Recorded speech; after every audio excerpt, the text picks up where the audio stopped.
लागता कि आइल नहीं खके तो यारी थाक गइल बम पूज तार तू सवारी।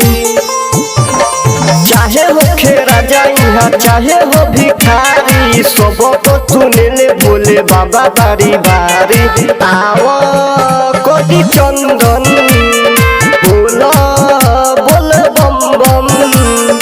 आओ कोटि चंदन बोलो बोल बम बम।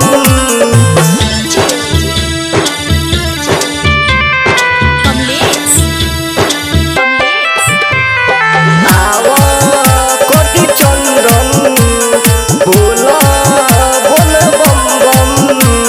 सुल्तान गज से ले के जलावा चले के बाबई जुधाम हो। हिम्मत नहारो ये हो कंवरिया भोले उगल बाटे घाम हो। सुल्तान गज से ले के जलावा चले के बाबई जुधाम हो। हिम्मत नहारो ये हो कंवरिया भोले उगल बाटे घाम हो। गोरी है भलाई तोहर बाबा भटानी हो। कितना बड़ाई करी लंबा बा कहानी हो।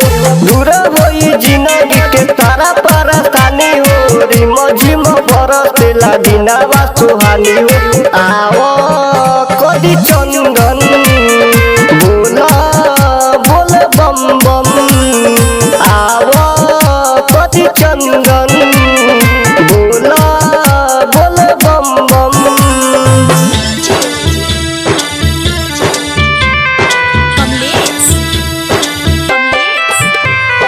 आओ कोटि चंदन बोला बोल बम बम। बैजू नगरिया बानी पगरिया जाता रे श्याम चंचल हो। दीननाथ बिहारी बसा ले बारे बाबा के दिल के अंदर हो के अंदर हो।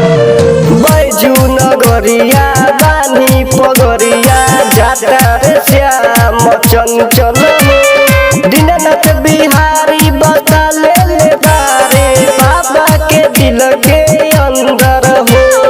कहले रवि दूर गरी बाबा धाम बा नंबर 1 चला होई दर्शन कइल काम बा। यही से तो भोला जी के दुनिया में नाम बा। इनका बिना कोई केहू के आराम बा।